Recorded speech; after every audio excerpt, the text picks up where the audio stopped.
It's still next to Biggie you put hot on that stand next to the fight if you want right you stood next to me. It's the next the job, the puppy might be the destination for anyone who's going nowhere not wrong y'all are underscore underscore. That's whack. And he knew exactly what I meant because he'd been standing next to something his entire career. No one survived, so you're all underscore underscore. Look at it, yeah, please help me help you whose verse in recent times there has been a lot of talk from 50-50 about how he, more commonly known by his alias, might sacrifice Biggie and a few other celebrities. And while the discussions have now gained significant traction on social media, other people have now revealed that the club rapper isn't actually the first to level that accusation against Puff. If you were around when Diddy was known as Puff Daddy, you might recall that he caused a worldwide stir with his name in the late 1990s, when Bad Boy Records ruled supreme in the music industry and released a steady stream of songs that were radio hits and dance floor smashers, followed by visually stunning music videos featuring flashy blasts and glam suits. Records for the Town began with Toby Harrow, said she was Andrew's personal assistant from the outset, and was there from the beginning. Heavy Pain and Kim were the longest-serving employees. Now that Kim is deceased, Puffy and Alan are almost the only two remaining. Heavy D was discovered dead from a heart attack lying down. Cardiac arrest of Andra Harrelal had a meeting, and I was going to meet up with him because we were in Vegas.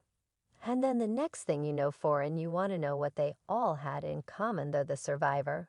But there was a first coroner's report that said that they all died. It was ruled a homicide, and they found toxins in their bodies to prove that they had been poisoned. They have poisons that cause heart attacks and pneumonia-like symptoms. He must be the luckiest person in the world because Andrew was writing a book just before he passed away. Heavy D was working on a book before he passed away. Kim Porter was working on a book before she passed away, and I'm sure was working on the documentary of his life. Because it seems like everyone who has worked at Uptown Records since the beginning has been focused solely on him, I guess I'll let you down in this review.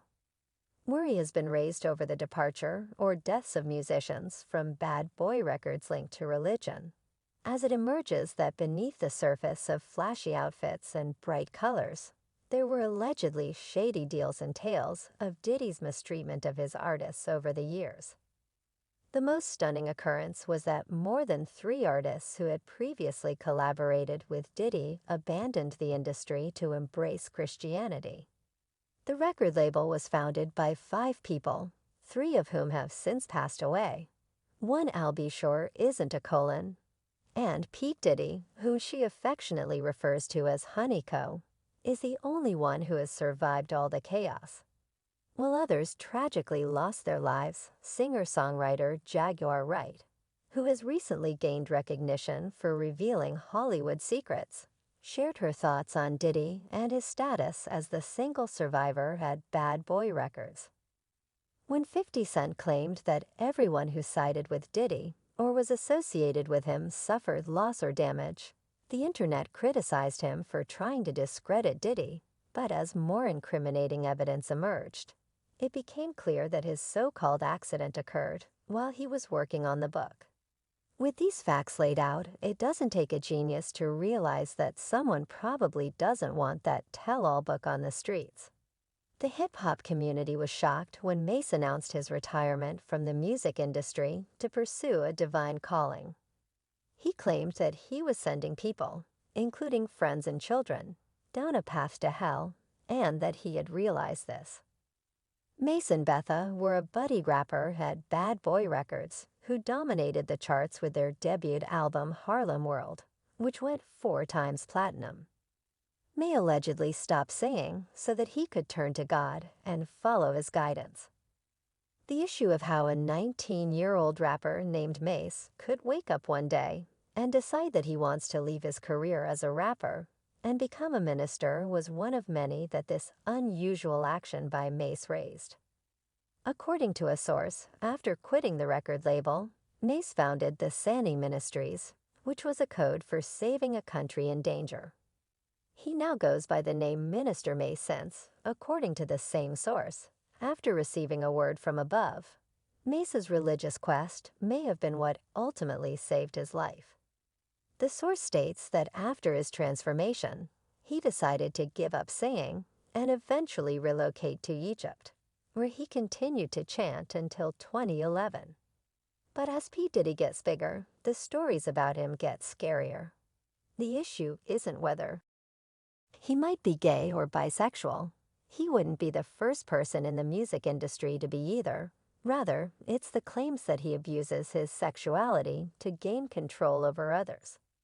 In a contentious Instagram video posted 2 years ago, Jaguar Wright alleged that Diddy pressured male musicians to have sex with him for power.